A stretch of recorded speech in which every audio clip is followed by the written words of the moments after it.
Hey, I'm back for part 2 of the new comics this week. Like I said, I bought a lot of stuff back issue wise. That I'll probably talk about some stuff later. I'm probably going to talk about Starman at some point too. Anyway, I'm going to talk about the other new releases. I'm going to get into the DC side of things that I bought this week. There were 2 major things that I got. I could have gotten a lot more things, and I will get a lot more things this weekend.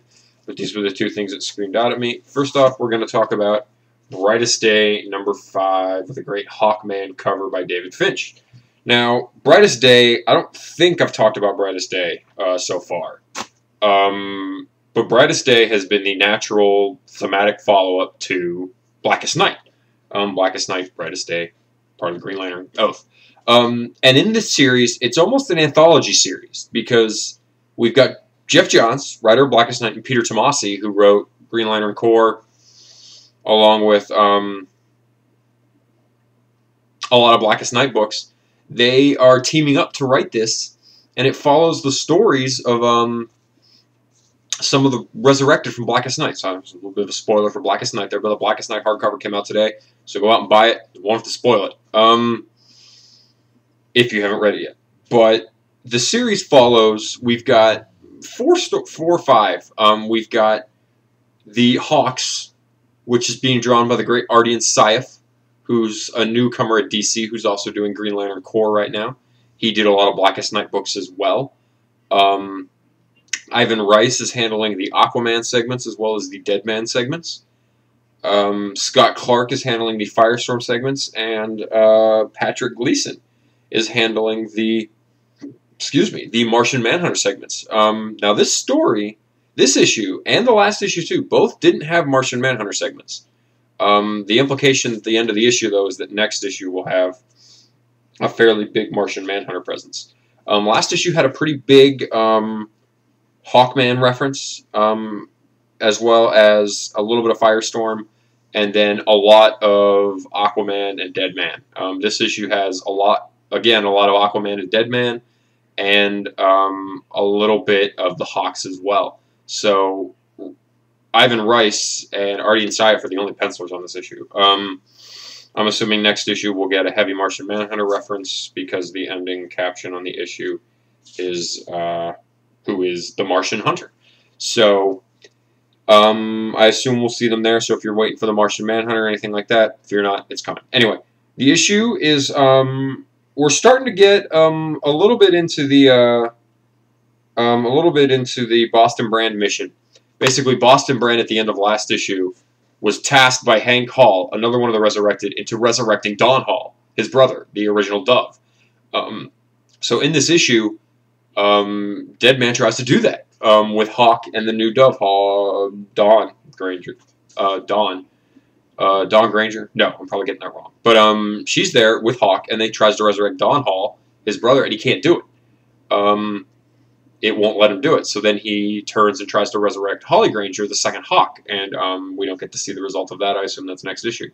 We also get a lot of stuff with Aquaman. Ivan Rice does an awesome Aquaman. He's been making Aquaman really awesome.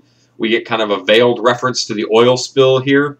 Aquaman mentions going to fix something. I'm not sure if that was on purpose or not, but it's been 3 months, so I imagine if they wanted to, they could easily have worked it in. So it's again, I think Brightest Day is still trying to kind of find its feet. I think the ignoring certain segments on issues was something that was inevitably going to happen. I don't know if it's such a good idea to just leave out, especially for 2 issues in a row, the Martian Manhunter segments. So it's definitely something that is very, the stuff we're getting is good. I almost think that in some cases, though, it almost feels at times like the Aquaman stuff should be its own book, and quite potentially the Hawkman stuff should be its own book. So I'm sure that when Brightest Day concludes, we'll see a little bit more with Aquaman, but if you dig Aquaman, I mean, you're definitely going to like this. We're getting a lot of heavy Aquaman stuff here after him being gone for so long. So it's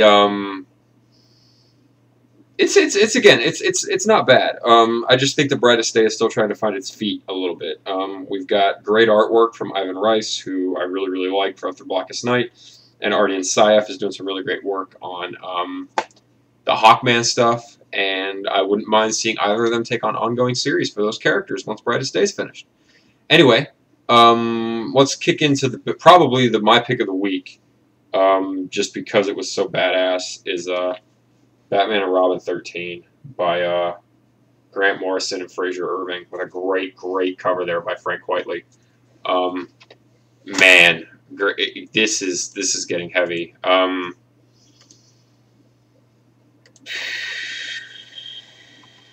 And I mean,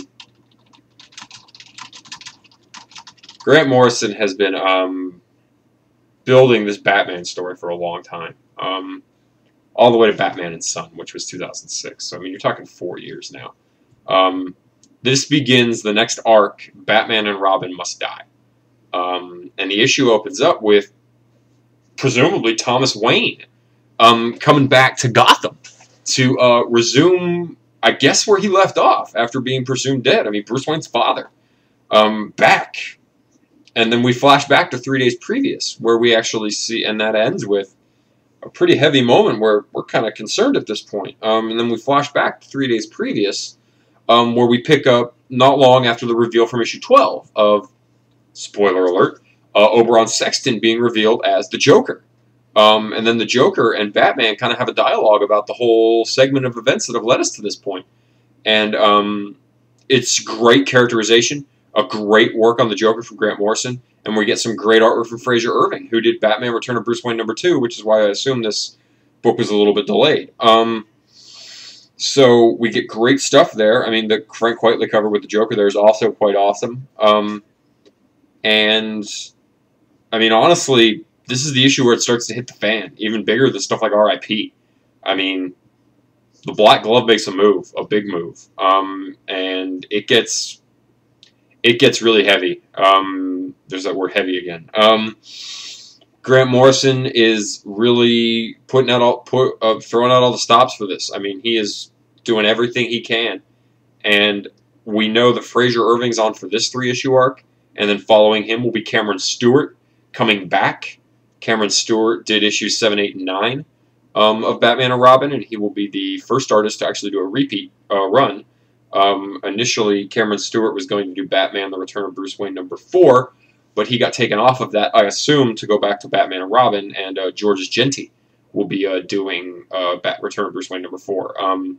And I know that Cameron Stewart's arc, which will start in issue 16, will see, to my understanding, will have both Batmen in it, as it were. But anyway, I mean, Fraser Irving does his great style. We get some really great work. The coloring is a little bit better than it was in Pilgrim Batman. Things are a little bit more distinct. He does a really creepy Joker. Lives up to smile. And we get some great work between the dialogue between Batman and Joker is just awesome. And then there's a scene later where we have a Damian Joker confrontation. Man, I've kind of taken a liking to the Damian character lately, and man, it goes all out there. Damian gets a little unleashed. And then naturally, like I said, the Black Glove inadvertently makes a big move, and all the villains, Professor Pig gets released. I imagine the Flamingo is probably going to be showing up again soon. I mean, this is the start where it's going to get really heavy. I imagine Thomas Wayne is Thomas Hurt coming back to try to finish off Batman once and for all. We even have the dialogue where Thomas Wayne essentially says, "You better be as good as him if you're going to do this." Or it might have been the Joker that said that. I can't remember. It's really awesome. Grant Morrison continues to blow my mind with this. There's only really, in my mind, been one moderately weak arc on Batman and Robin, and it's definitely so far not this one. We got Fraser Irving, and then in the month of September, we'll get 2 issues of Batman and Robin. We'll get the conclusion of Fraser Irving and Grant Morrison's Batman and Robin Must Die. And we're also going to get the start of Cameron Stewart's new run. So, I mean, if you're a Batman fan, you've been loving the Grant Morrison stuff, do not skip out on this. It's all coming to a head, and Return of Bruce Wayne's trucking along. I believe this month we get Cowboy Batman with Jonah Hex on board. So, good time to be a Batman fan. One more look at that Frank Whiteley cover, because it's just awesome. And anyway, that's going to wrap it up for this week. Batman and Robin and Brightest Day 5, both worth checking out. We will catch you guys next time.